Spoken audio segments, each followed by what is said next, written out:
నా జిల్లా, నా పట్టణం, నేను పుట్టి పెరిగిన ప్రాంతంలో అమ్మవారికి బోనం సమర్పించుకోవడం, ఎన్జిఓ జిల్లా కార్యవర్గానికి, ఎన్జిఓ సోదరులందరికీ కూడా మనస్ఫూర్తి అభినందనలు. అమ్మవారు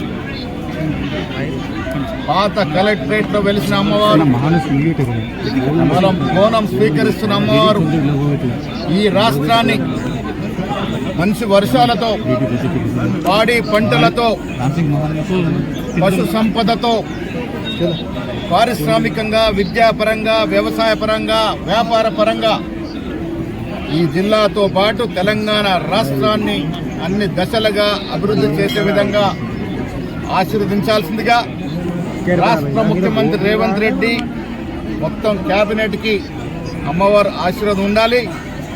అందరూ కలిసికట్టుగా ఈ రాష్ట్రాన్ని అభివృద్ధి చేసుకోవాలనేటువంటి ఆకాంక్షని, కోరికని అమ్మవారికి వెలిబుచ్చడం జరిగింది. నిజామాబాద్ జిల్లా పారిశ్రామికంగా, వ్యవసాయ పరంగా అభివృద్ధి చెందుతున్న జిల్లా. అన్ని రకాలుగా ఈ జిల్లాని అభివృద్ధి చేసేందుకు మాకు శక్తిని ఇవ్వాలని కూడా అమ్మవారిని కోరుకోవడం జరిగింది. హరీష్ రావు అది నోటీసు లేదు పంపించిన గుడి ముందర హరీష్ రావు గారు మాట్లాడితే బాగుంది.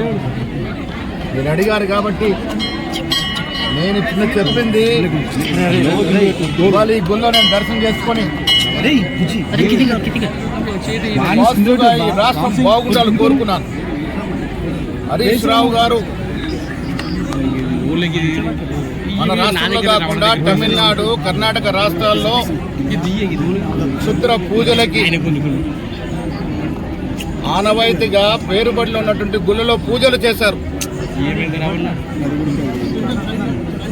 మంచి కోరుకోకుండా, ఈ రాష్ట్రం అభివృద్ధి చెందాలని కోరుకోకుండా వేరే రకమైనటువంటి కోరికలు కోరినారు. కాబట్టి దాని మీద వారు స్పష్టత ఇవ్వాలని అడగడం జరిగింది. వారు ఫలానా తేదీల్లో ఫలానా గుళ్ళలోకి పోయారు, అక్కడ ఏం పూజలు చేశారు, ఏం కోరుకున్నారో హరీష్ రావు స్పష్టత ఇవ్వాలి. ఆయన ఎప్పుడు తిరుపతి వెళ్ళినా, శ్రీశైలం వెళ్ళినా పత్రికతో మాట్లాడతారు. మరి గోప్యంగా ఈ గుళ్ళకి ఎందుకు వెళ్ళినట్టు? మాకు మూఢనమ్మకాల మీద నమ్మకం లేకపోయినా ఒక బాధ్యత కలిగిన వ్యక్తి, సుదీర్ఘమైనటువంటి రాజకీయ అనుభవం ఉన్న వ్యక్తి, పలుమార్లు ప్రజల మన్ననలు పొంది ఎమ్మెల్యేగా, మంత్రిగా చేసిన వ్యక్తి ఈ రకంగా గుప్తంగా అలాంటి నానుడినటువంటి గుళ్ళలో పూజలు చేయడాన్ని మేము ఆక్షేపించాం. నాకు లీగల్ నోటీస్ ఇచ్చినారు. సరైన సమయంలో జవాబు చెప్తాను. ఎవరి మీద ఎవరికి, ముఖ్యంగా మాకు వ్యక్తిగత కక్షలు లేవు. రాష్ట్ర ప్రజల అవసరాల దృష్ట్యా, రాష్ట్రం యొక్క అభివృద్ధి దృష్ట్యానే మేము మాట్లాడుతూ ఉన్నాం. అది స్వపక్షమైన, ప్రతిపక్షమైన అందరినీ గౌరవించే మాట్లాడతాం. కానీ ఇలాంటి పూజలు రాష్ట్రానికి శ్రేయస్కరం కాదనే మాట మాత్రం నిన్న చెప్పడం జరిగింది. దానికి వారు లీగల్ నోటీస్ ఇస్తున్నారు, దానికి జవాబు ఇస్తాం.